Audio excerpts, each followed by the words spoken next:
last week, we had a symposium on climate change and inequality. So it's an area in which the University of Cape Town is working intensively. And it's not an area, actually. It's exactly those sort of bringing together of different area disciplines, different methodologies to tackle these key wicked problems, if you like. And so it's just to reflect that.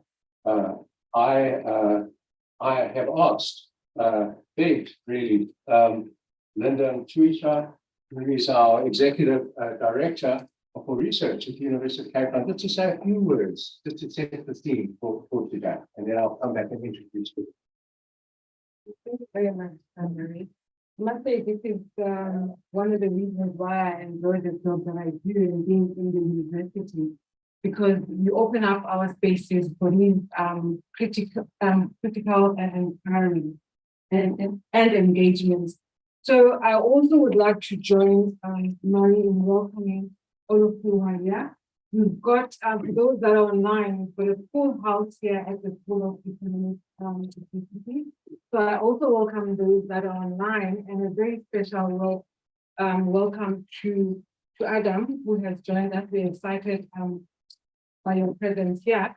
And it truly is my honor and pleasure to welcome you on behalf of our interim Vice Chancellor here at GCT, Professor Dara Reddy, as well as our Deputy Vice Chancellor for Research, Professor Phil Harrington, and also on behalf of the executive team at the Standard Bank Group. So we welcome you at GCT, and we're really looking forward to hearing from you today.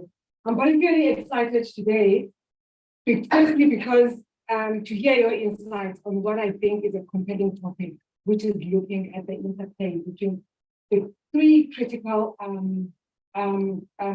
key challenges.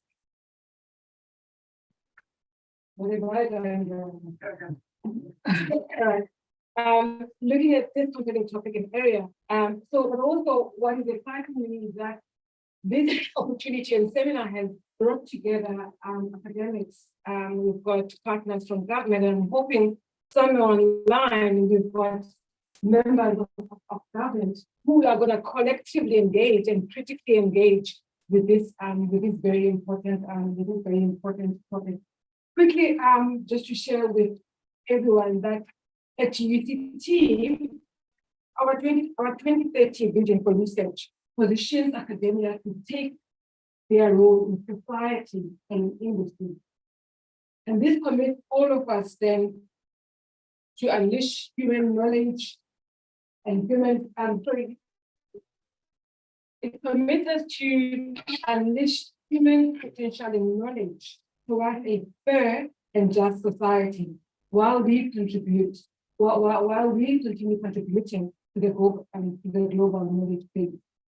And so with this massive transformative effort, we understand that with all our strength, we can never achieve this, achieve and respond to the intractable socio-economic challenges that plague our society. And so we understand the value of strategically collaborating across the different sectors of society, but also we also understand the need to deepen and further strengthen the inter-collaboration so that we can have a deeper and lasting impact in responding to the firepower challenges that we are all facing.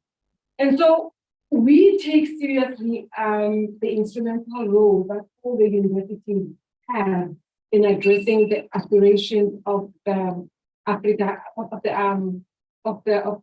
aspirations of the 2063 African agenda.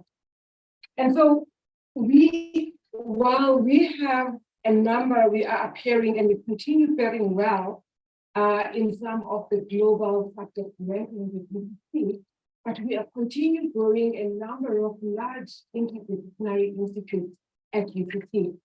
tackling these interconnected brain challenges. And some of them are relating to the issues of poverty and inequality on the continent, and also looking at the issues of climate and development. We also have a program where we are looking at the interplay between the climate action and social inequalities within our university. And there are many more such examples that speak exactly and directly to the work that you do, Adam.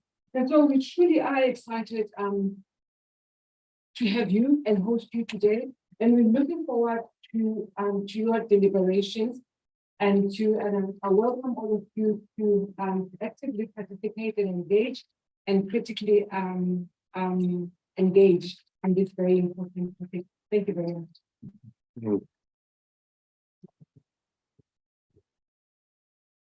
Thank you, Linda. Thank you so much. So here we are, hosting globally renowned and influential scholar, public with a very influential public profile, reflecting on these three critical issues.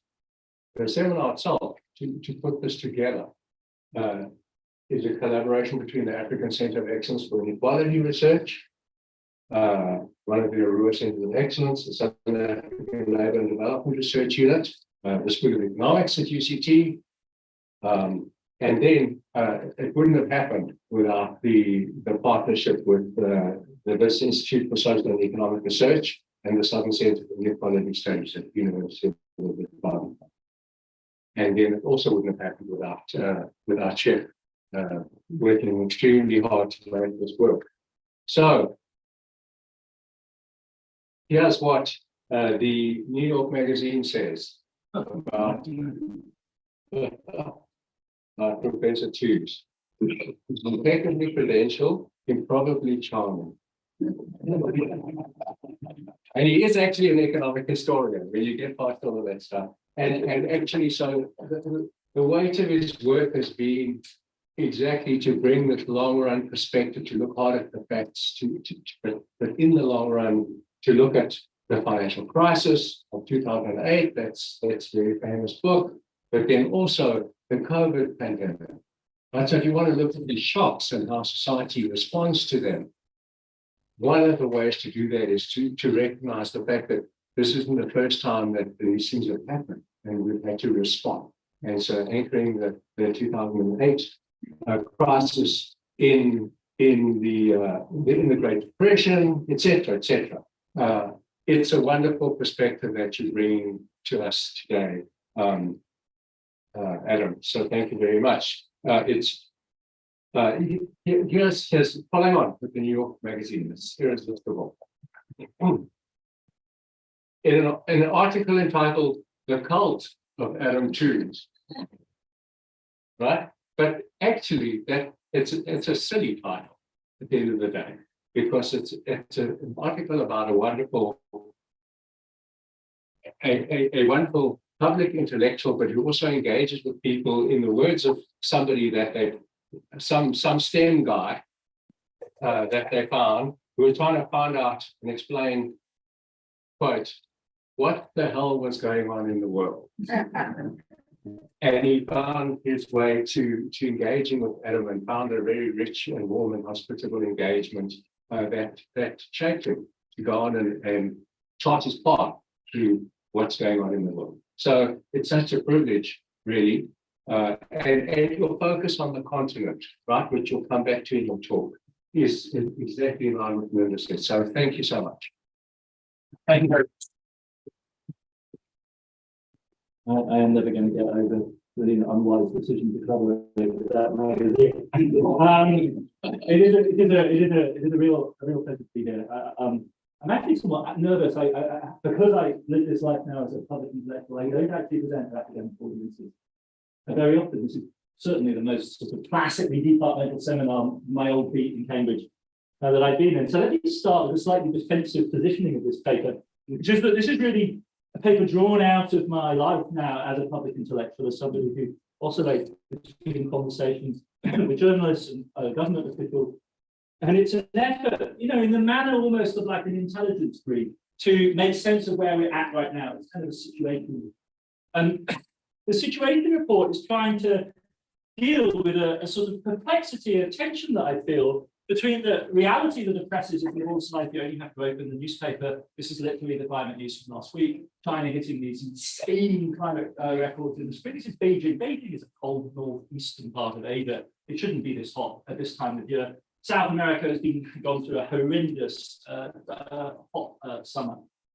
So there's the reality of this, of the ongoing climate crisis on the one hand. There is the reality also of the continuous accumulation of fossil capital. On the left-hand side, the emissions, there's 30 years of climate diplomacy there and a near doubling of global emissions over the period of that diplomacy. And on the right-hand side there, Bloomberg's summation of fossil fuel investment broken down by key areas in 2022. Now that's down on where it was before 2019, but it's still an awesome amount. And if you believe the IEA, literally the lobby think tank of the energy industry, one message they have is we need to produce no extra fossil capacity. Here's in the order of $676 billion worth of additional fossil capital invested last year. This is the one side of the reality that I'm trying to, as it were, gauge. It's a reality driven to come to the issue of inequality by inequality dynamics at the global level. So this is Chancellor of the impresario of what used to be Thomas Piketty's World Global Inequality Research Center in the Paris School. And what they've done is map CO2 emissions onto percentiles of the global income distribution. And you can see that the climate crisis is profoundly driven by, on the one hand, the emergence of mass affluence at the bottom end of the global income distribution, but even more profoundly by the lifestyles, frankly, of folks like myself and many people in this room. The top 1% of the global income distribution, and then even more fractionally of tinier and tinier slices. So this is one side of the reality that, as it were, I'm trying to wrap my head around. And the other side of the reality is that in 2019, 16% of the global economy was covered by a net zero pledge. And as of March 2023, and there are good people who track this literally on a daily basis, 93%, I think, on the last count of global GDP was covered by a net zero pledge. Now, this is this cognitive dissonance that I'm struggling to get my head around and sort of synthesize into a situation report, literally a kind of intelligence report of what's going on here. What does it mean that we could have this apparently inexorable accumulation of emissions and the dynamic of growth in the fossil sector, and on the other hand, this very dramatic shift in global politics? Whatever happens next, this will go down in history as a weird moment. If we actually deliver, it'll be the beginning of the end of the first phase. If we don't, it'll go down as periods of peak hypocrisy at the global level. This, ladies and gentlemen, whether we kind of can really wrap our heads around it or not, or something like this, is now the de facto declared, officially endorsed trajectory for global emissions through to 2050 by roughly 93% of global GDP. Now you can add a little bit on the end here because China and India's deadlines are 2060 and India's is 2070, but this is the trajectory that we are nominally on. Okay? That's what everyone has signed up to do. And we could start benchmarking, and the German government, before Putin launched the war, had begun to benchmark itself on a quarterly basis. Because if we're going to do this, we need a 7 to 8% emissions reduction in the advanced economy world every single year, and that's business chronology. 7 to 8% growth per annum or deflation per annum requires me to track it on a quarterly basis. We need to do 1.5% reduction in total emissions per quarter to get there. That's a whole different chronology of thinking about. That's like tracking climate as though you would track GDP in a business cycle or business cycle. That's where we should be. That's notionally where we are.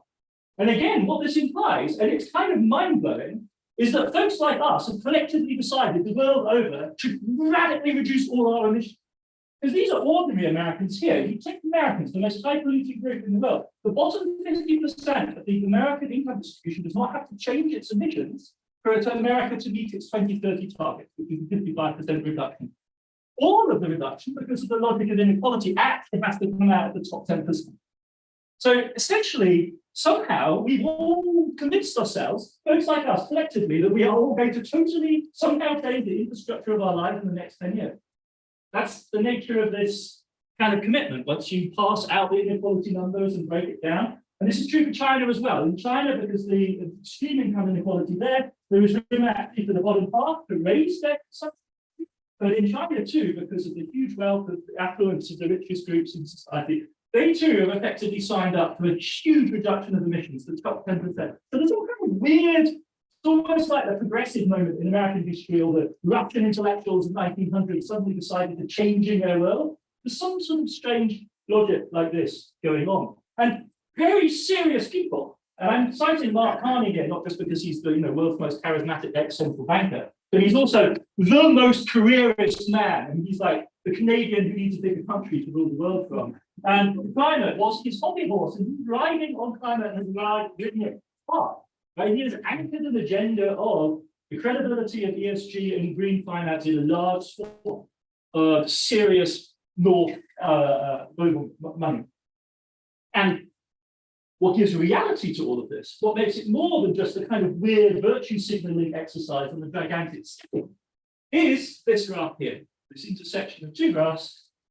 On the one hand, you have the yellow curve, which is the collapsing cost per unit, however you measure it, whatever accounting you apply for solar panels, which will become the common denominator of the energy transition to come.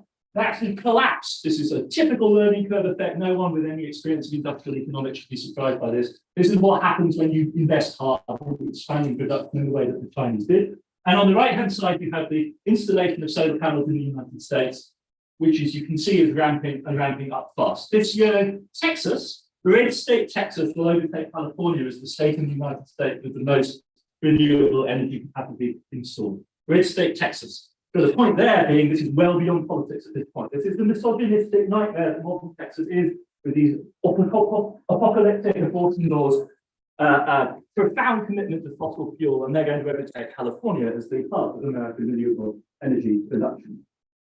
I'm just going to keep on thinking through. I hope that's okay. We've got some weird stuff on me. And furthermore, to add another piece to this new picture of global climate politics, climate has become a national security issue. Not just chips, which is where the front line of the struggle between China and America is being played out, but EV for crying out. Electrical vehicles have become, a battery technology have become the front line of a struggle between the United States and China, with the largest American green subsidy package ever explicitly justified in terms of politics of Trump against China. And graphs like these ones, which show the extraordinary dominance of China in the system, proliferating. Is there a way that we can get rid of this thing? It's a question of unmuting or something.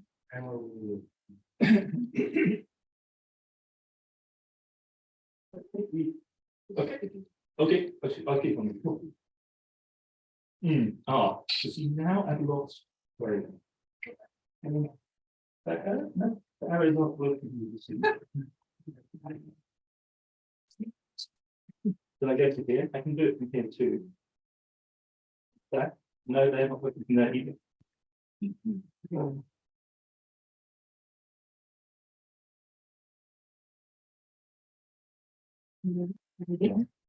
So that's backwards. So we can go forward from there. Oh, no, we're good. I think we're in business again. Weird, right? It really is. Seriously, we've all been using this technology for years and no one really understands how it works. Seriously, I've been on so many of these things and no one actually understands what's going on. So what I want to really point to is that there seems to have been, in my initial assessment, I don't know quite what to make of this, is that you might say the climate justice framing of the current problem, which is who should pay, who will pay for climate crisis in a world of inequality, has been displaced, I think. And this is really the sort of the main and essential takeaway of what I want to say. I don't want to sort of puzzle and think about it by two other questions, which is who will take charge of the energy transition and who will profit from it. And I think there's a triple juxtaposition here. You move from the climate crisis to the energy transition, what's not to like. And then you reframe, then once you've posited that the energy transition is what we're about, the two questions are in power and money. And those are the two things which dominate. And I think, whether we like it or not, whether folks in the climate community like this or not, if you look at the drift of policy around the world on this issue, that is what's happened in the last, really since 2019. It wasn't already, this agenda was not this clear cut in 2015, it's accumulated, but certainly by the time the Tory party hosted COP26 in Glasgow, with a huge climate finance day, it was pretty explicit. And now with the China-America Compensation and the Inflation Reduction Act, the geopolitical piece has come front and center. It is a fundamental transformation in the logic of climate politics globally. We could say more about that from a historical point of view in the Q&A.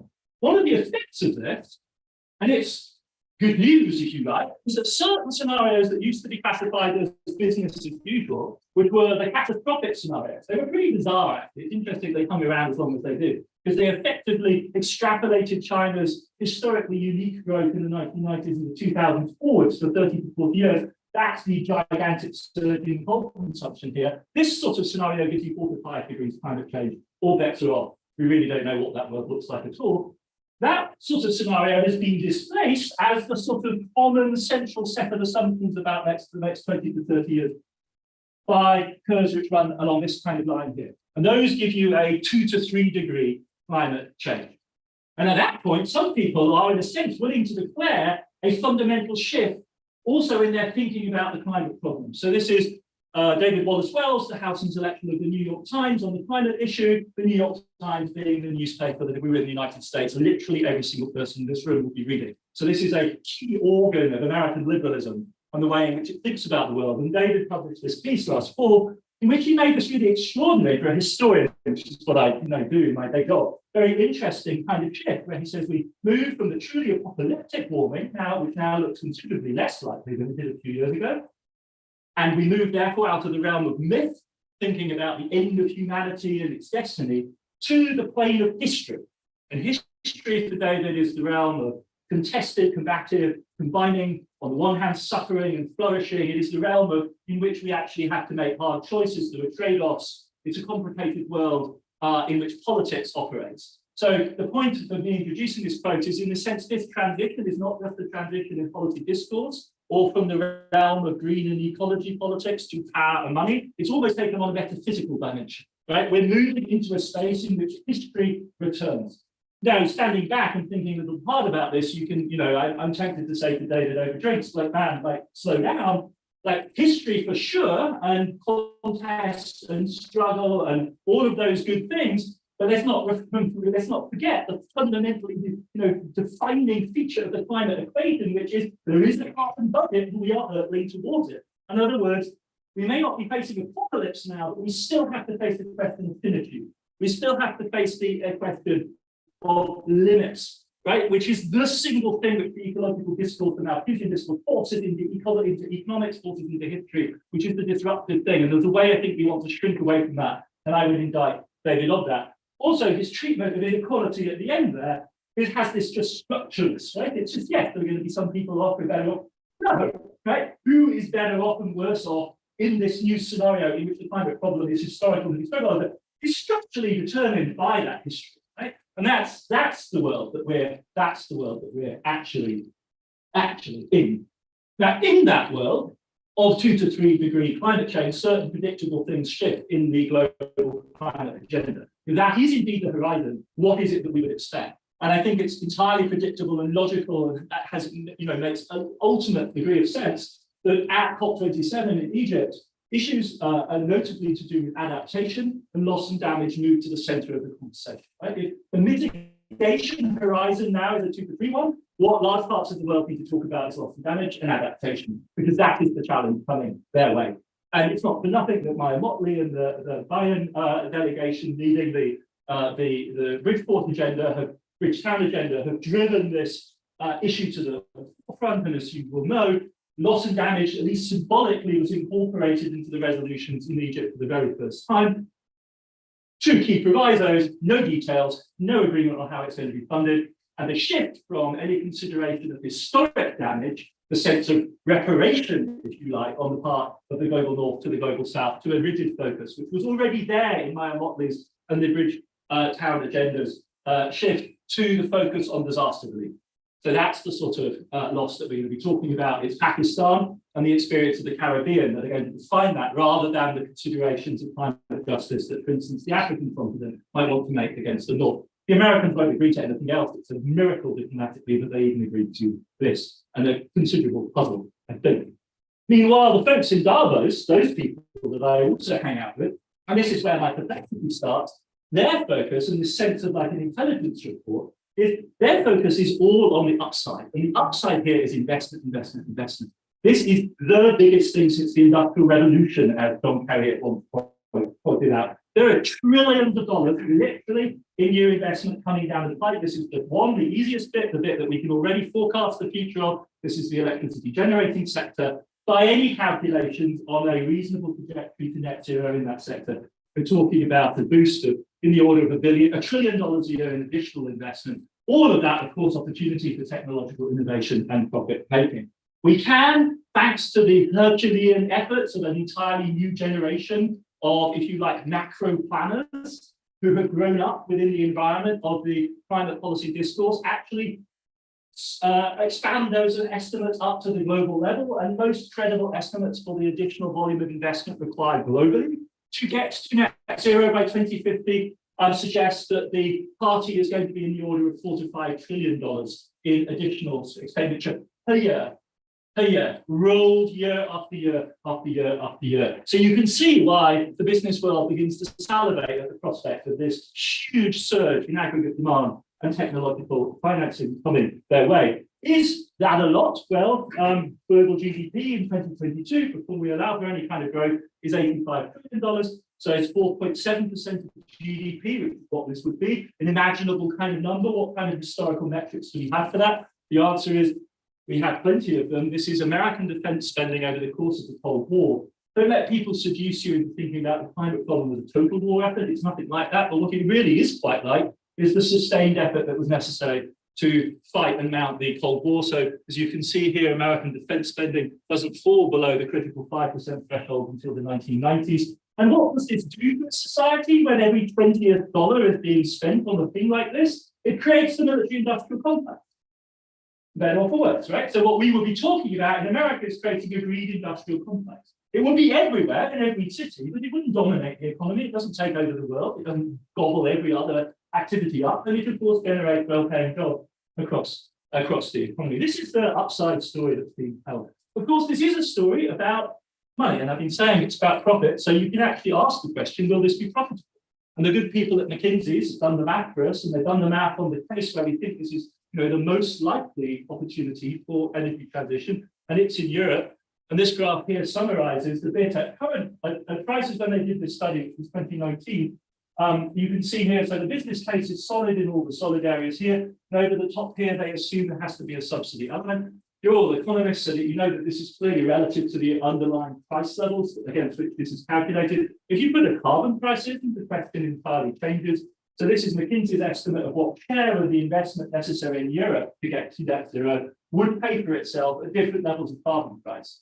And the news here is that everything essentially would pay for itself in the 2020-2030 period, so long as the carbon price is above 100 euros per tonne in a carbon pricing mechanism. And the great news right now, ladies and gents, is that's exactly what the price of carbon is in the European trading system. Now, that doesn't cover every aspect of emissions in Europe, but it gives you an indication of where the carbon price is headed in at least the European case, which is responsible for no more than 6% of global emissions. But it's an example of how this energy transition might go. And what McKinsey's data are telling us is that literally every single investment in Europe right now would pay for this. Right? So the upshot of this is, just where I started from, we're in this world where the world is heating, we're doing all this fossil fuel investing.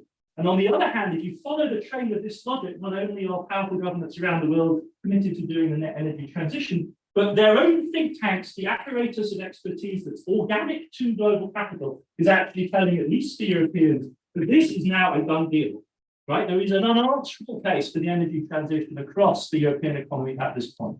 Now, we don't have data like that for China for obvious reasons. It's a more complicated business there, but just look at what is happening in China. This is Bloomberg's data on global investment in the energy transition by sector. You can see renewable energy is one key element, nuclear energy storage and so on, hydrogen and hydrogen at the top, electrified transport, these are the new EVs. And we're talking across the world about, currently last year, $1.1 trillion flowing into this. So the good news is that's roughly twice what was spent on fossil fuels in 2022. So Bloomberg concludes the balance has decisively shifted. But it's when we add geography in that we really get a sense of what's going on, because half of that investment globally is in China. United States and European investment is a fraction of less than a third of what the Chinese are investing. So you can see the point I'm making here that two of the big blocks of the global economy, China and Europe, are at this point showing to our, in our intelligence and analyst mode, one would have to report to our superiors that it looks like they may be turning the corner, right? It looks as though the balance of argument may be shifting in these two places. It's even more decisive if you look further up the supply chain. So not, as it were, how many EVs the Chinese are buying, but how many factories they're building to make EVs and how many factories they're building to build batteries. And there, the red bar is the Chinese share. Okay, so if you wanted, as it were, signs of pre-commitment, of a credible commitment on the Chinese part to doing the energy transition, this will be the data.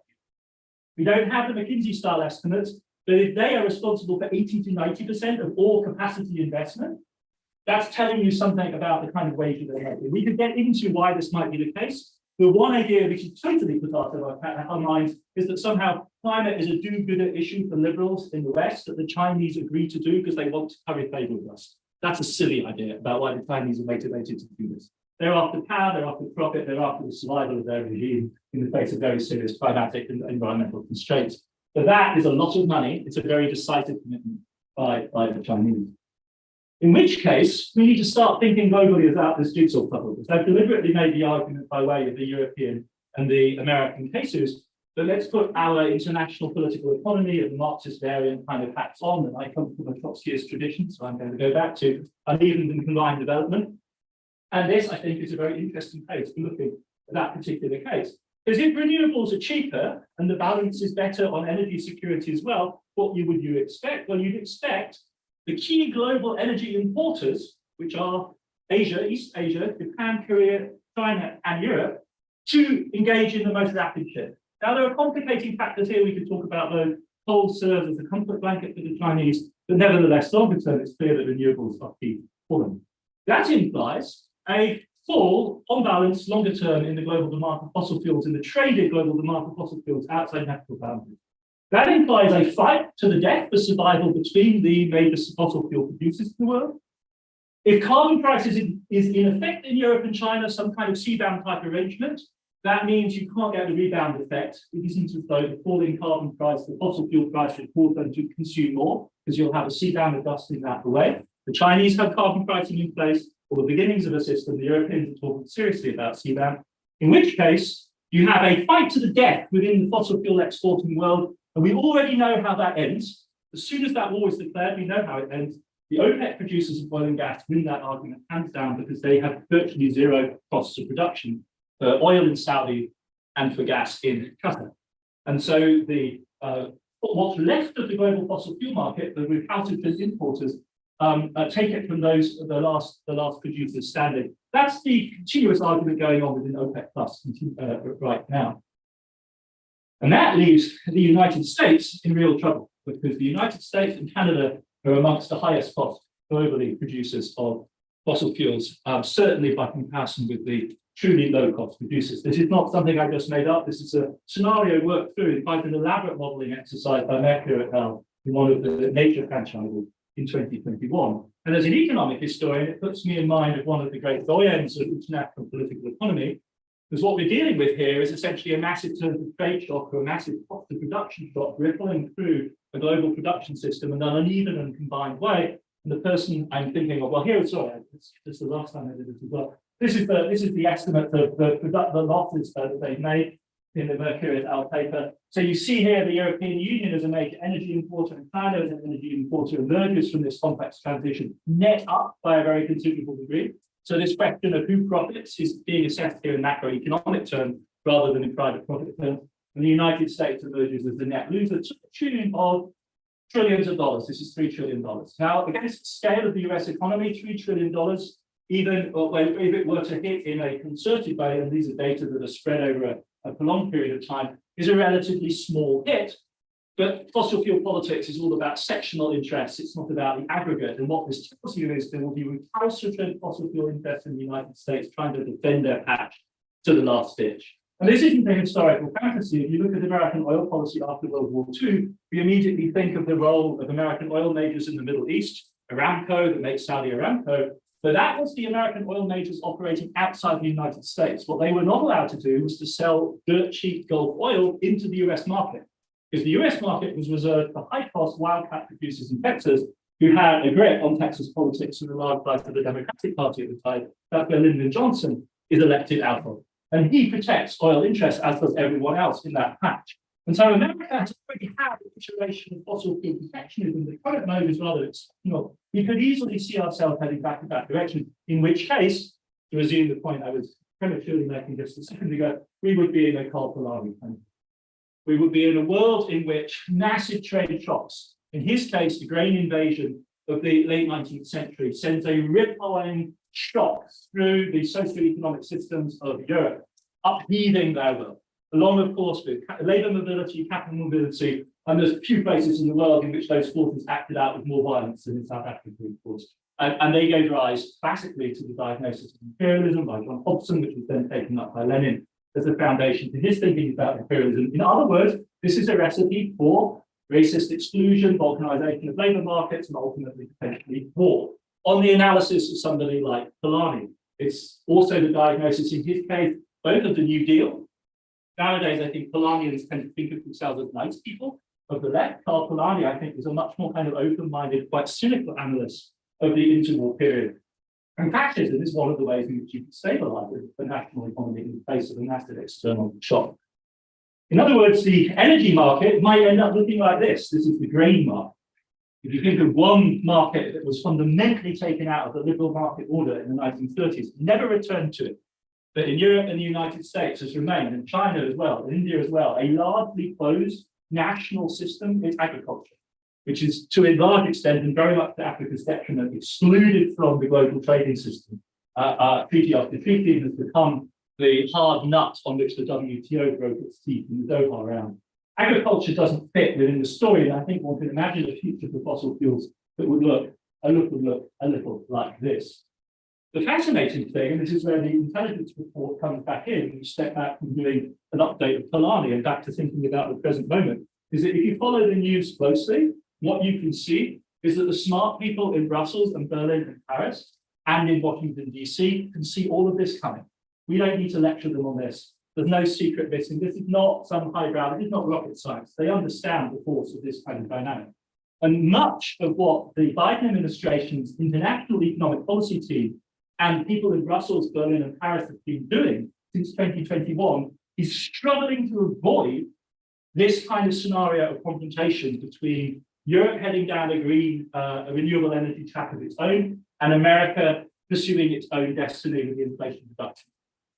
And so policy after policy that we've seen, initiatives that we've seen since the summer of 2021, when the Biden team really kind of kicked off their international policy, have the combined element of trying to reconcile the United States and Europe, and by doing so in part by othering another path. So CBAM dispute, or the threat of a CBAM dispute, is where this all kicked off. It ends with the threat of the Inflation Reduction Act. These are the two moments. First, the Europeans threaten the Americans, then the Americans threaten the Europeans. And in between, we see these efforts, and I can tell you from personal communication with these people, it's frantic diplomacy. Hours and hours and hours and hours on both sides spent trying to disentangle what they could all see as a kind of clash. So they create the US Trade and Technology Council in June 2021, which has emerged as a quite toothy kind of policy against China. It's got some real bite. There's at COP26 was the announcement of the US-EU sectoral deal of aluminium and steel. Step away from the whole carbon pricing thing, try and do a deal on a technological basis in two sectors which are around it. Then there were the Just Energy Transition Partnerships, which we can come back to the discussion. Of course, South Africa is the lead elephant here. Do not underestimate the degree of leverage South Africa has, because that program is not really about you. It's not about South Africa. It's about the relationship between Europe and the United States and how they manage their vision of the global order and how they position themselves in it. Of course, I'm exaggerating for effect. People involved are deeply concerned about South Africa and treat South Africa very seriously, I think. And that too gives you leverage. But the underlying logic here is the Americans and the Europeans trying to figure out a strategy for global decarbonization, and why not start with ESCO? It makes perfect sense. Then in March 2022, instead of the Americans building protectionism, what they try and do is create markets for LNG exports, which is another way of moderating a potential conflict. And then the European proposal, and I'll come back to this at the end if I don't overrun too chronically with time, for a critical raw material club, which will bind the Europeans and the Americans together. And again, of course, this is directed against China. And by the time you get to raw materials, you begin to see the way in which this reconfiguration of the climate problem, its urgency, its pace, the kind of players that are involved in it, is beginning to also reshape the way in which what capitals in the global north, Washington, Brussels, Berlin, France, see the world. Because one of the effects of this is that all of a sudden, Africa takes on Africa in this very generalized sense, permit me this shorthand, that it emerges as this issue on the radar of the think tanks, the policy think tanks, of those centers of power in the global north, with huge drama and force in really the last 2 years or so. And it centers on maps like this. Not coincidentally, I'm the historian here, I'm choosing my sources deliberately, straight out of the pages of The Economist. Really open any one of those magazines at random nowadays, and your chances are that you come across a piece about African raw materials. Like it's there, and it's being driven by this agenda of how do we create control, how do we exert control over, and how do we profit from the this energy transition process, which is now happening. It has a powerful logic that is going to take place. It is, however, at that point, and I do this deliberately, after heading off this direction, this is, of course, the moment at which the issue of justice, the issue of distribution, the issue of who pays, reasserts itself with real force. Because if you look at the map of global climate vulnerability, and again, these kind of maps proliferating now all the time to try and gauge the way in which this increasingly stable vision of a 2 to 3 degree change is going to impact on the world, whichever metric you use, whichever set of metrics you use, it tells you the same story, which is that Africa as a continent, if we allow that kind of collective designation, contains by far and away the largest number of nations, which combine which have the combined combination of climate vulnerability in the physical sense, population growth, and limited capacity to adapt and survive as a result of poverty and underdevelopment. And in some cases, of course, also extreme inequality inside those societies. And whichever way you do this map, it comes out in those terms. And we can, I mean, in present company, this is an absurd of simplification, but we can add a further variable, which is that we can be more specific about which people in African society will suffer this damage, suffer this history, live through this vista that David Wallace Wells has opened up for us. And it is this cohort of young Africans and their children who are going to be in the crosshairs of this drama as we try and stabilize on the terms of geopolitics and profit the global temperature at 2 to 3 degrees. And I don't need to tell you, though, it's perhaps useful for you to hear from the outside the recognition of the historic drama of this development, because whereas the return of China and India to the center of the global economic system is literally that, a return, right? The recovery of a perverse imbalance as a result of the distortion between economic and population between Asia and the West. The demographic explosion in Africa is a historical novelty. We've never seen the African continent become, both in percentage terms, in growth terms, and in quantitative terms, in absolute terms, the dominant force in global demography. And that is a historical novelty which defines the epoch that lies ahead of us. And as soon as you raise demography in climate circles, certainly in certain sorts of climate circles, it's important to add a kind of defensive proviso, which is that this story about population does not drive the climate narrative. Right? As a result of the extraordinarily low levels of per capita consumption in low-income African countries, Mali, according to the latest set of data I saw, the average annual consumption of electricity is less than is required, at least from official sources, less than is required to boil a kettle in the city of London every year. The impact, therefore, either of dramatic population growth or even of miraculous economic growth, that would take the low-income countries of Africa to middle-income status, lower middle-income status, neither of those scenarios would materially affect the global climate balance. Right? Either one of them affects the global climate balance by a factor of 3 or 4%.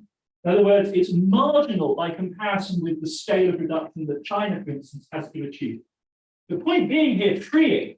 In other words, the discourse about development in Africa should not be encumbered by an excessive focus on the need to achieve immediate, if you like, purity of energy source. I say this deliberately. This is not to undermine the obvious point that Africa is one of God's chosen continents for solar and wind power, India being the other subcontinent where this is true. It is overwhelmingly going to be the most efficient and optimal choice But frankly, I think one should doubt the good faith of any European banker, any European development banker who comes along insisting on applying tough conditionality to loans to developing African countries over the issue, for instance, of gas power as a backup facility. It is a red herring compared to the global agenda of development. The basic math suggests it's a red herring, and to choose a political fight over this, turn it into the sort of albatross that the Europeans have chosen to turn it into, just smacks, I think, of political incompetence of the highest degree. The question that needs to be asked is how the African continent can be inserted into this story of profit and power. That's I think, the central question. How can Africa best be inserted into that story? That at least is the way. And again, take this and operating here as a political historian, if you like, reading this discourse, trying to make sense of the way in which this issue is being discussed out, right? So that we can then cut our way through each one of these data tables I'm presenting to you as question begging in its own right. But this is the discourse out there. One way, the toast of COP27, was that Africa could be inserted into this story essentially by being paid to reduce emissions.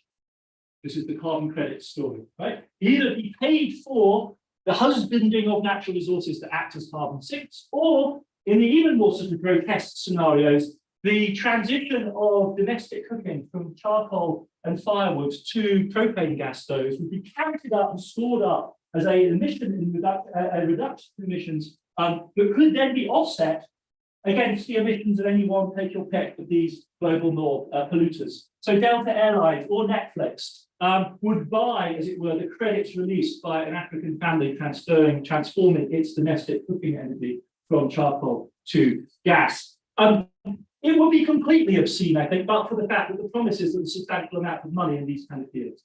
The idea is that this actually provides a means of, as it were, financing that could be of a very large scale. But it essentially focuses on the issue of how African energy consumption and emissions can be reduced so as to make space for other people. Wonderfully sound, and Larry Summers, of course, articulated this logic very famously with regard to the waste disposal problem, that obviously African lives and the opportunity cost of reducing African energy consumption is lower than that for rich countries. And so this is an optimal deal. That is apparently the fundamental basis for this kind of logic. The far more, I think, optimistic vision, or certainly the vision for African insertion into the energy transition as a source of profit and power, that is more promising, is more active, is more proactive, is the hydrogen vision. Now, hydrogen itself is hugely contentious as a potential energy source in the energy transition. All of these are choices made under radical uncertainty. None of these are choices made under calculated risk. These are all choices made under radical uncertainty. We are forging a path. We are making history. Hydrogen is a lot of people's big bet right now. And you can see why Africa features strategically in that conversation. Why? Because it's simply the low cost of renewable energy on this continent that will make hugely energy intensive, fundamentally quite inefficient processes like the production of green hydrogen viable at very low cost on this continent if the deals can be done. And this is, again, something that's emerging with real force. If you've seen isolated headlines, if you don't follow the hydrogen story, it does actually add up right now to a very large-scale campaign by very significant interest around the world. There is such a thing as the Green Hydrogen Global Assembly, which convenes periodically around the world. And at its meeting in 2022, an African Green Hydrogen Alliance was launched, anchored on Morocco, Mauritania, Egypt, Kenya, Namibia, and South Africa, all in there. Serious questions, I think, have to be asked about why Namibia has emerged as the obvious partner for European investment, and why South Africa is currently not part, a major player of that deal, notably when South Africa in Sasol, for instance, has much of the technological capacity that's necessary for this kind of high-pressure, high-energy chemistry. And then there's a third dimension, which this conversation is going on, which you might think of as the second, third, fourth coming of large-scale, big push developmentalism. And it takes the form of a series of reports done by leading groups of global experts, many of whose names you will be familiar with, and many of you will know them as colleagues, who are trying to compile estimates of how large the ask has got to be for development in the emerging market level world. Now, they are inspired by, and this is from a historian's point of view, really fascinating. There's a real urgent sense a historical opportunity here in this discourse, but it expresses itself in more tables like this. The kind of dry rhetoric of statistical enumeration and estimation. But it tells a very big story. So of that $45 trillion global big push that is necessary to get us into the profitable scenario of the energy transition, as a first, as a first guess, just over $1 trillion. If you include human capital, over $1 trillion will be necessary to hit sustainable development goals by 2025. By 2030, we'll be talking about larger commitments than that. This is the scale. I think the force of this is that it gives us an idea of the scale. And the question, of course, is can it be done?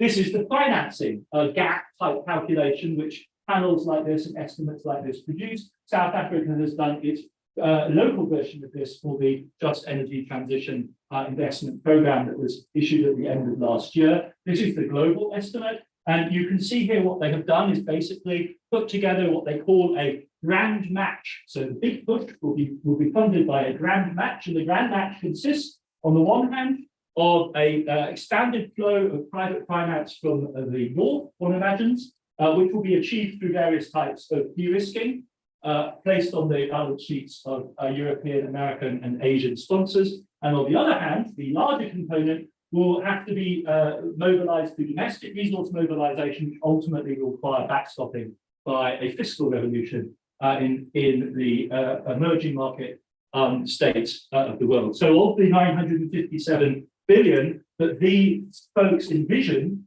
as it were, the tab for this push in 2025, 77% would have to come through domestic mobilization and de-risk private investment. And of course, the thing about these kind of numbers and this kind of logic when we encounter it is that it's so achingly familiar. This is the story of the billions and trillions agenda that has dominated global discourse in development since 2015. This is the discourse of development finance rather than aid. This is what my good friend and colleague Daniela Gabor calls the Wall Street consensus, not the Washington consensus, which focused on public balance sheets and on fiscal austerity, but the construction of conditions for the flow of private finance as the fundamental basis for global development. So here the climate problem has been recast as a problem of public-private partnership at the planetary level.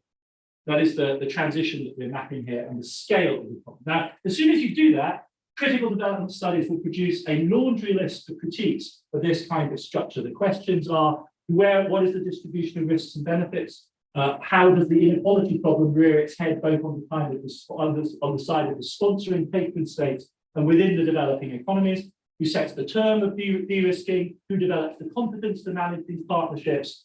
What implications come from these kind of partnerships for the position of, say, African states, Namibia, for instance, in the global division of labor? The familiar canon of the critiques of development finance. This the sort of vision that complete with the sustainable development roundel there, in which these estimates clearly operate. My question is, and this is really the question that I want to wrap up with, is blended finance a global power play, as some of my colleagues in critical macro finance pose, the latest stage, if you like, in the development of neoliberalism and financialized global capitalism, or is it something else? And this is where the intelligence report comes in. Is this actually essentially a gutless vision designed to satisfy the rhetorical impulses of needing some sort of solutionism? When you sit down at the COP, when you sit down at Davos, when you sit down in intergovernmental negotiations, you have to present a plan. And is this simply the plan that is delivered? Because if you think about it, this strategy of de-risked private finance has been the gold standard. This is not new. We already live in an era dominated by that logic. We have been living in that era for 10 years. Africa celebrated the triumphs and successes of that model in the early 2010s. And look where we are now. Two things stream out of this graph: the scale of the flows, which of course is upwards and to a positive terrain, but in the order of $40 to $50 billion per annum, tops at any given moment, when what we know the flow has to be is in the order of 350 billion. And right now we're in a moment in which the cyclical technical variability of that flow is manifesting itself with extreme violence in the near collapse. And I think experts estimate that this year, the capital flow for Africa will be net negative. So we've had this model, we're living inside this model, and it hasn't delivered. It has not delivered at scale or with any degree of stability. Furthermore, can anyone seriously look at the domestic resource mobilization data and these figures for the tax capacities of the major African states, and with a sort of serious-minded attitude, look at the position of Nigeria, which surely, in every respect, is strategic to this transition in Africa and has a tax state capable of delivering less than 10% of GDP in terms of fiscal taxation. In what reasonable world can we imagine that state will be capable of holding up its end of the kind of bargain that scenario suggests? This is the South African case. You know that you are at the heart of the latest European and American effort to stitch together a coherent program. The 8.5 billion has been trumpeted at every possible occasion all over the world. This is what it actually breaks down to. The grants element is 329 million out of the 8.5 billion. The rest is various types of conditional loan, none of which therefore can really serve as collateral. So you can't actually do the financial engineering with these resources, but you would anticipate the multiplier logic of public-private finance to operate on. This is not money that you can really use for first loss absorption in a financial engineering deal. And this is the scale which the South African Climate Commission estimates is necessary. In conversations with colleagues in Joburg earlier this week, their response to this was simply to say, if we're going to do this, we have to do it ourselves. If we're going to do this, we have to do it ourselves. We cannot rely on that 8.5 billion number that the Europeans and Americans have been counting everywhere. It simply doesn't add up. So at this point, you can see the talk has had this kind of arc where we start in a world of despair, we move to a kind of world of generalized enthusiasm and can do. Then we come to the hard piece, and all of a sudden the logic just disintegrates again, right? It's not obvious when you dig into this where any of this really hangs together. And I was mulling this over when I got a text from a friend in the White House earlier this week, literally as I was drafting these slides. And this is somebody I got to know when I was doing research on the 2008 crash. He's a veteran of the Obama administration Treasury. He was at BlackRock when I interviewed him. He's now back in the White House. Let's call him Mike. You can probably do the math on the person I'm talking about. So I thought, when he contacted me by text earlier this week, Mike wanted to talk about what had been going on in Silicon Valley, because that's how he got chatted. We did bank crises together. So I thought this was going to be a bank crisis. It turned out that that isn't what Mike wanted to talk to me about, but what he wanted me to understand was going on along the minds of people in the White House this weekend. It was this: the unfortunate coincidence between the failure of the Silicon Valley Bank on Friday, March 10th, and the visit to Washington of Ursula von der Leyen. And Ursula von der Leyen had come to Washington to tie up that package of transatlantic climate diplomacy that I was introducing you to earlier on. When I started writing those slides, that was a hypothesis. It was literally a security analyst's gamble that there was something like that going on. On the Friday, I totally missed it because the bank blew up. They actually had the meeting and finalized the program, and here it is from the White House. This is the European-American package for global sustainable development in the face of Chinese threats. It has these key components, many of which you've already seen in an earlier slide. This is literally generated in real time over the course of the first days of this week. And it has all of these agenda items there. And the bottom two are where the money is. G7 partnership for global infrastructure and investment, the agenda to modify the leadership of the World Bank, which you may have been following an interesting story.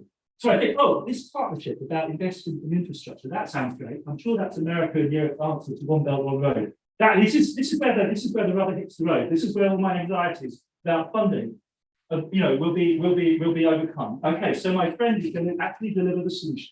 So you dig back, because most of us have forgotten what the solution was. It was launched in 2021, at the G7 when the Americans were trying to reassure the world that they were back and everything was normal, and Trump was gone, and now Biden and the real people were there. And so they were going to do an infrastructure partnership, and it was going to be values-driven, in other words, democratic. It was going to be high impact, and it was going to be transparent. It wasn't going to be Chinese. It wasn't going to be corrupt. It wasn't going to be anti-democratic. It was going to be all good. It took them 12 months to begin to put figures on this.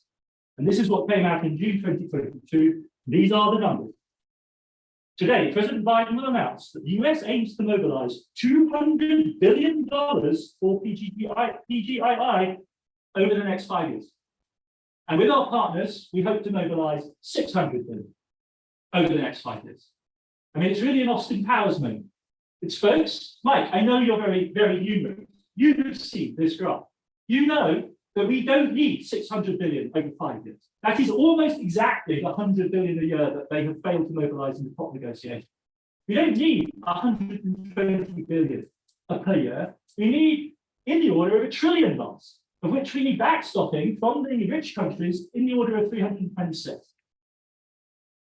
So you can't, this is literally the sort of message, like I went through this sort of emotional journey of writing this paper. I get the text, the guy in the White House who used to work for BlackRock, who's telling me they've done the deal with Europe and the United States, and this is what it amounts to, and then you dig into the fine print, you're back at square one. You find exactly the same disappointing conclusion. The money isn't there. The conclusion on the South African side is right. If you're going to do this, you have to do this yourselves.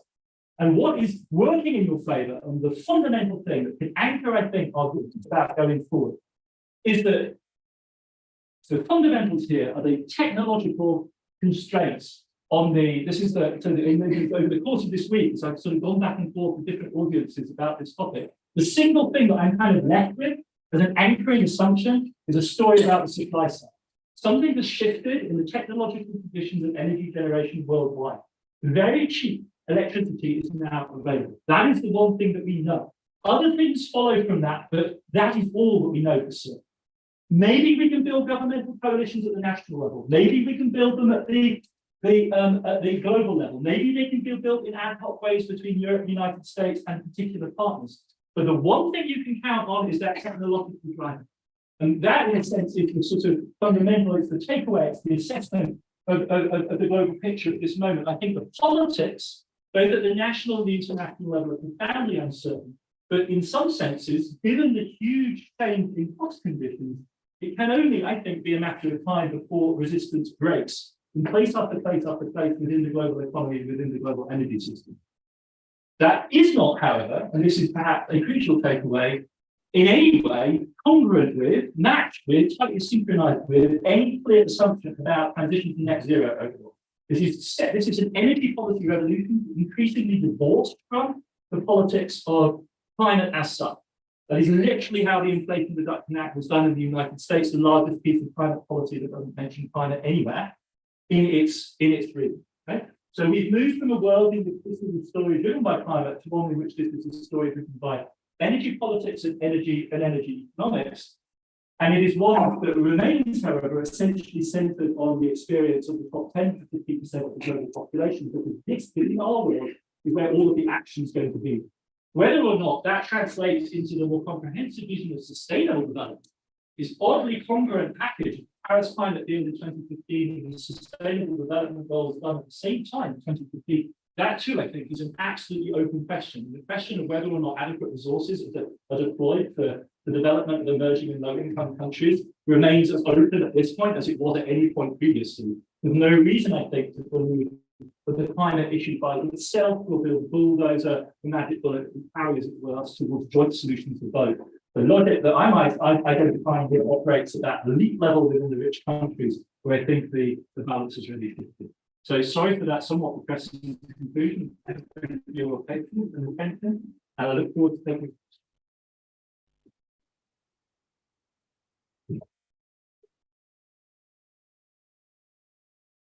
So, those in the area, plug online, we've got people monitoring that. Please, let's take a bunch of inputs and then get a response. We'll proceed like that. Then, having a focus on energy. So we're going to replace carbon with renewables, mainly solar. Yeah. The global ecological crisis is about more than energy. Absolutely. And there are all these tipping points. So, so I'd like your views on in this last slide here, huge stresses and risks. I can't see that, right? For vulnerable countries. Some of these are going to not be about energy, they're going to be about collapse of ecosystem. Yeah. Is there any recognition of the other dimensions to the ecological crisis in these elite circles of the issue? Okay, should we take a few more? Please. Thanks very much. I mean, so it's a short comment, but also a question. I like the two questions that you put about being in charge of maybe profits. And I mean, it's a part of the comment of the same entities that got us into the problem of cost.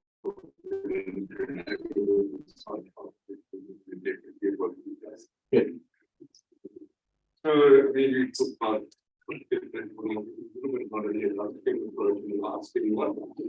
my question is which social groups that you think would actually support a just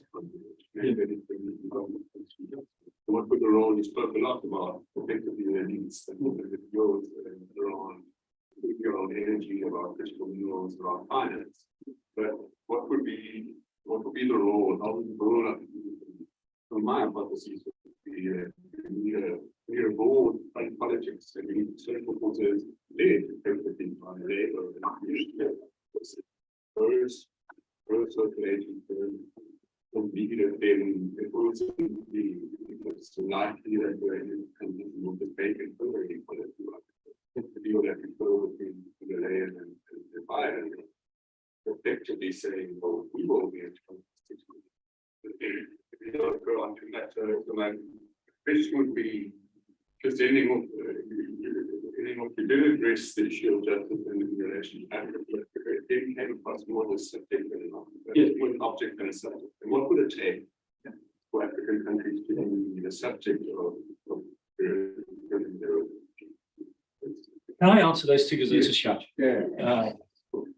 I take them to be probing the kind of, and politely, and I appreciate the restraint. The boundaries of this, the sort of rather internal reading of this discourse, very productively, both pieces. And I think I really like this issue of, clearly, we need to think of the climate issue as framed here as from the point of view, shall we say, of a sort of analysis that stands back as nested within the Anthropocene, and one facet of it, of the Anthropocenic disruption of our relationship collectively. The Anthropocene itself is a quite controversial and contentious way of framing the problem. Some folks would want to just bring back the Capitalocene. I'm quite unpersuaded by that. In any case, I agree that there is an implicit politics quite deeply embedded, and I'm increasingly suspicious of this. In the book I want to ultimately write about this will be as a result quite a distance treatment, I think, of the climate syndrome almost, because the way in which it has become the issue that swallowed all other ecological concerns is very striking, I think. It's a very remarkable historical development, and kudos to the activists that achieved that, because if you look at the history of environmentalism in the 60s, 70s, and 80s, it need not have gone that way. There are, in many contexts, very urgent, more material, more direct, obviously interlinked with, and one of the reasons why climate is the central organizing idea, because it is generic and it does overlap with everything else. So the changes in the oceanic system, ecosystem, for instance, are directly tied up with it and themselves play back into climate. But I think there is a really, there's a sort of effect here of structural power operating in the way in which climate has bobbed to the top of the agenda. Because it is amenable to these kind of solutions. It is amenable to a growth-based solution, right? Those other ones tend to drive us towards degrowth, which is, of course, the place we don't want to go. Whereas the energy problem, I mean, in so many ways, even the very fact that somebody like me is engaging with the climate problem at this point is indicative, because I'm engaging with it because I like models, I like quantification, I like the big picture. That's where I'm tempted to go. I have no anthropological bone in my body. They can just not suck down to that level. And this problem for me has this, it's exactly like the big macro models I fell in love with in the 1970s as a little boy and have never really been able to get over. And this is just that blown up to an even bigger scale. It's like the famous, the MIT model of the early 70s and the Meadows model, right? And there is a way in which I think this is lots of different ways in which so in terms of the solution logic, it's attractive. The exclusion of bad problems that we really don't want to address. It's attractive cognitively because it plays to a sort of technocratic, visionary understanding of the relationship between economy and nature. It was also pleasing in the sense that it still offers us a medium-term time horizon. I mean, we can do these deals over to 2025, to 2030, to 2050 kind of time horizon. Dealing with a pandemic, for instance, doesn't give you that kind of time. Okay, I was saying earlier on, the big shift in climate is that we need to move to a quarterly timeline. We need to start doing reductions of 1.5% per quarter. If you address a pandemic on a quarterly basis, you're dead. Right? You need to address a pandemic on a 48 hours basis. Even less than that. To really contain a pandemic, you need to act within hours, right? It's blitzkrieg as opposed to Cold War. Two very different types of logic, one of which is very contingent, very, very hard to prepare for adequately. The other one, open to all of this growth interpretation. So I think it's by no means accidental. I think there is a kind of an obvious reason why one should fascinate, and no one, and this is the crucial point, of course, should confuse climate stabilization with an attractive state of the world. We get to climate stabilization at 2 to 3 higher than this, given 10 billion population, and we have, the whole place looks like the Chinese countryside. Like, like an industrialized, agro-industrial. It's the two things should not be overlapped, right? There's so much else that one would want done, and yes, it enjoys a much lower priority and even lower levels of funding. Right? So this is a highly selective vision. I think your question exposes the way in which this particular focus has a kind of logic. To answer the other powerful critique, isn't the kind of nightmarish situation that we're in that everything you say is clearly right, and then that makes perfect sense, right? If this is a problem essentially of the global top 10 to 20%, a just transition must be driven by the 50 to 60% who currently, even in advanced economies like Europe, are not in any sense really meaningful drivers of the economy. It needs to be a redistributive politics. And yet, the way in which the climate problem emerged in the aftermath of the collapse of communism in 1989, it's a really under-remarked coincidence that the first major intergovernmental conference on climate took place in the Netherlands the same week as the Berlin Wall fell.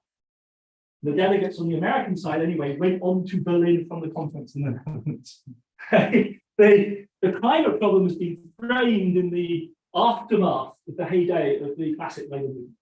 And in the topsy-turvy politics of our current movement, notably also in South Africa, the classic labor movement, in fact, identifies itself in a last-ditch defense of polluting industries in many cases.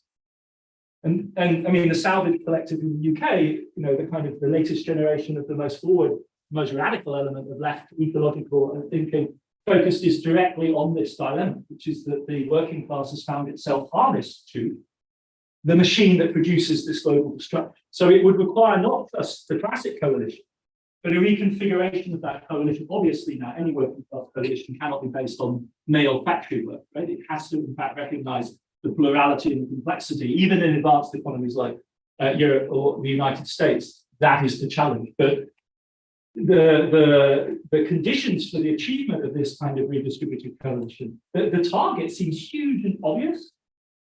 And I think one way of reading, as it were, the elite autonomy that's being displayed to a certain extent in the thematization of this issue is that it's our problem to fix. There's no one else to fix it with. The only people whose behavior that changing would make any substantial difference is ourselves. There's no point in trying to change anyone else's behavior. This is also this point about African development. It makes no difference to the problem, really, one way or the other in quantitative terms. And we really are engaging in the sort of narcissism of small difference, where we're grooming the European development package for Senegal so as to exclude gas fire stations. It's an obscenity, right? Whereas what actually needs to happen is Germans need to stop driving SUVs, and Americans need to stop having huge houses with massive amounts of air conditioning, and we all need to fly less, us in this bubble, right? So it's the more sharply you formulate this, I think the more apparent it becomes that this iteration of climate discourse has a really solipsistic class logic to it. And to that extent, it also, to me, remains fundamentally unconvincing.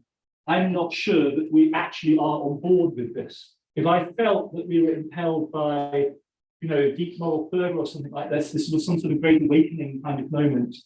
No, but these things have mattered in history in very profound ways, right? And I don't see much of that really. And that means that I'm on the pessimistic side of this 2 to 3 degree vision. Unless technology provides the panacea, which puts you awkwardly in an alliance with the Republicans in the United States, the fair-minded Republicans of the Bush era, There you go, I said it. Really questions online? After decarbonized energy has been emphasized on a number of global platforms, including the recent COP27. However, most economically developing countries, especially in Africa and the rest of the global south, are struggling to deindustrialize carbon-fueled energy and produce sufficient green energy to match their industry needs. What is your perspective on carbon deindustrialization via the EU costs? Additionally, what is your view on the developed nations negotiating emission tax while selling, dumping carbon fuel products from industry machines in less developed, sorry, there's something in this industry machine in less economically developed countries.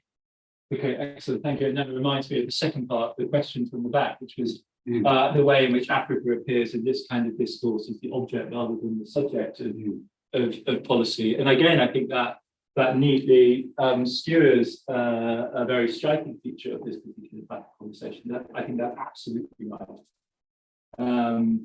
I feel a little tongue-tied, and it's not obvious to me that it's appropriate for me to offer any sort of general suggestions as to how to address that. Highlighting it, I think, is important. But I do think, well, let me put it this way. I think I would read in the talk, but let me re-emphasize, which is that South Africa in particular should not underestimate its leverage in these relationships. The money is inadequate, and you should use all of your formidable rhetorical capacity to make this as painfully obvious as possible at the right moment. You should pick your moment, you should be careful. These are relationships you don't want to destroy, but there is no reason at all to be quiet about the evident logic of those numbers. And the reason to do that is not to, sort of just score points or satisfy the frustration that one must inevitably feel seeing them. The reason to do it is I think the Europeans and the Americans are actually vulnerable on this point. And they're vulnerable because this is a key, when we say, are we merely doing this to, satisfy the rhetorical requirements of solutionism? Those rhetorical imperatives within liberal governmental discourse are binding at some level. It's actually difficult to function in large organizations and large societies on a completely incoherent basis. It's not easy to do that. And so you can, in the Trump administration, you can go off into la-la land, right? But the Biden people don't want to appear as though they're in la-la land. And Brussels doesn't want to appear as though it's in la-la land either. And yet with these conversations, me and Mike going back and forth and him saying, Adam, oh, look at this grand package. And then you figure it out, it's 120 billion a year. That's la-la land, right? And South Africa is in a position to say, I think the first position should be to say, we're doing this because this is our problem and we are going to address it. I commend those here that see it in those terms. That's exactly right. It's also prudential, because you shouldn't rely on the externals. And this is win-win. In the South African case, it's hard to see how it couldn't be. Financing is an issue, but ultimately it's win-win. But don't underestimate the leverage that you can exert by calling the Europeans and the Americans on this. And it's crucial because South Africa is the lead example in a chain of these policies that they're trying to put together. Indonesia is on the list. Senegal is on the list, which I'm quite worried about, because Senegal really isn't in the camp of a high per capita emissions country or on that track like Indonesia is. And so leading by example on this is something that South Africa should do. And after all, to aggregate South Africa into Africa per se on this rank is wrong. It's wrong given your per capita emissions, it's wrong given your history, it's wrong given the capacities of the South African state and the South African economy. And so there is really, I think, a moment of an opportunity, I would say, for leadership. And I won't put it any more strongly than that, other than to say Berlin, Paris, and Washington are incredibly vulnerable to your resistance and shaming at this point. And you should pick your moment and really make it stick. Now to the question from online. Yeah, I mean, I think there were 2 or 3 different elements, right? There was the question of industrialization, which in itself I think is a huge challenge for everyone in the global division of labor that was blitzed by China's essentially manufacturing development. Right? This is how countries have positioned themselves in the wind shadow. Because there was a phase of African industrial development that, as we know, goes up to about the 1970s and then gets hit by the oil crisis and erupted at that point and stagnant. There are cases like South Africa, which on the basis of a very peculiar developmental state got to 27% share of employment in manufacturing by the early 1980s, and it's been downhill ever since. There is a question that anyone attempting to industrialize into that space in the world now, where you fit in the division of labor that is fundamentally dominated by the emergence of Asia as the center of manufacturing. And that, I think, is there are loads of options, there are loads of stocks. Bangladesh has demonstrated one particular option. The question for them, of course, is does it allow you to keep on going up the value chain? That's the first question. Is industrialization really due out? If you look at South Africa's condition, the question I would ask is where's agriculture in the South African economy? It's less than 3% of GDP, with 45% unemployment. There's something fundamentally wrong here. Because that's a bad imbalance. There needs to be huge investment in rural and agricultural areas to offset that, and it's an opportunity given the climatic conditions. It also is it's just it screams out of the macro data. The European CBAM type stuff. It's not. I mean, again, it's a question of figuring out who.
We thank you, Linda, for framing it, and the talk fits in very well, and we will stay and engage for those who can.